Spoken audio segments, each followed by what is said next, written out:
Lembit, I will ask you this. For somebody who lost a relative in a care home, where someone who wasn't even in that care home was sent into it with coronavirus, watching Matt Hancock rehabilitate his public image is a bitter pill to swallow, Lembit, is it not?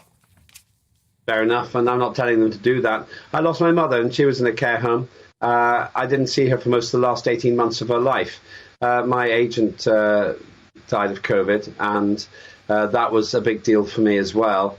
But I don't hold Matt Hancock guilty of that. He's responsible for the decisions that you've described, and also he's responsible, let's put it on the table, for breaking his own rules. Yeah. He resigned for that. How many times do you have to punish a person for getting something wrong? I don't think there's anything wrong in our society with the concept of forgiveness. Actually, I think that's what the New Testament says, doesn't it?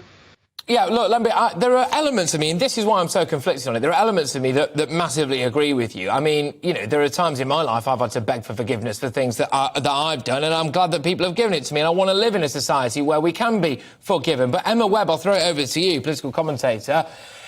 With something like his handling of the coronavirus crisis, should he have been given the opportunity to be popular? Because he has millions of people voted for him to win. I do believe in forgiveness, and I agree, you know, Lembit's right. The New Testament does urge us to be forgiving. But I think actually there'll be a lot of people around the country who think that he should be seeking forgiveness for even going on this show in the first place and abandoning his constituents in the way that he did.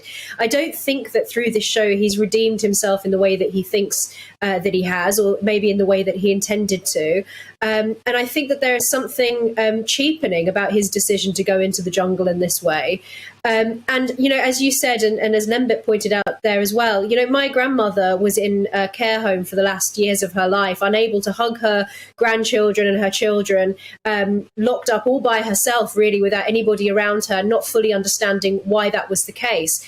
And Matt Hancock is seen by so many people around the country as a hypocrite for not keeping his own rules. And that wasn't because, you know, just simply because of the hypocrisy, because it's suggested that actually those people who were making the rules didn't think that they were really that necessary, because as he said, he apologizes for it, but he says that he did it because he was in love with somebody.